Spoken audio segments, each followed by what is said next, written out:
Hi, this is Brian Birch with the Snow and Ice Management Association. I'm sitting here in Milwaukee, Wisconsin with Judy Guido.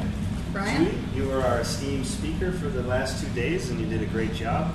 I wanted to have just a couple big picture questions for you for the folks at GoPlow. Number one, there's a lot of things happening in the snow and landscaping industry, but I want to talk more snow related to some major challenges on pricing pressures and a lot of competition.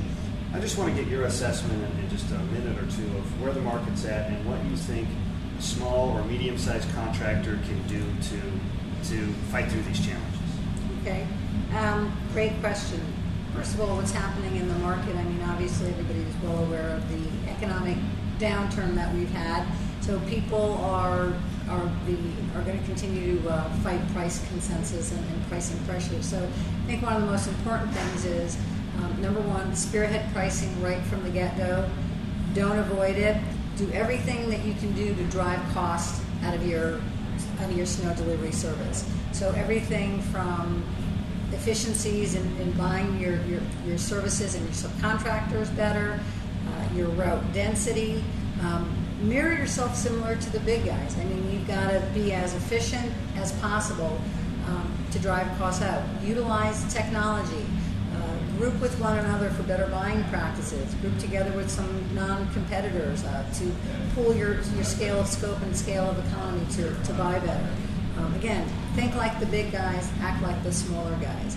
But you definitely want to focus on anything that can drive out costs in your labor, your equipment, and your technology issues. Awesome, thank you.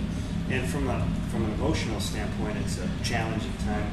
Do you have any thoughts on how they can manage, as an owner, manage the emotional pressure that they feel right now? I think one of the best things they can do is they can invest in really understanding who their customers are. As afraid as they are, their customers are also afraid. They're also afraid about losing their job, about not picking the right snow professional. So the more that you can understand their industry, the more you can understand their specific market, the more that you can understand specifically what is expected of them from their boss to alleviate their fears, I think there's a great opportunity for you really to become beholden, build a stronger relationship, bond of trust, and probably have greater retention opportunities by getting inside the head and heart of your individual customer. Awesome.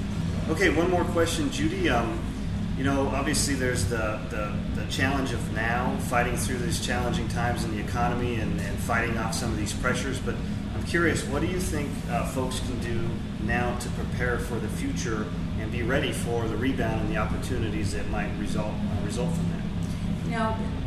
Pretty much, I always tell my clients, focus on business, focus on sound and tried and true business practices, whether it's a down economy or whether it's a healthy economy. And those things are particularly as it comes to growing your business. I always tell my customers, my clients, focus on your customer retention. I mean, that's a great revenue stream for you. Those folks are on average probably going to refer about 27% of additional revenue for you. So spend a lot of time on your existing customers. Go back to some of those customers that you lost and some prospects that you've already met. They already know you. That's going to reduce your sales cycle and hopefully generate some additional revenues. And last but not least, also identify some new market segments or audiences that you see great growth potential in, and try to expand and diversify your portfolio.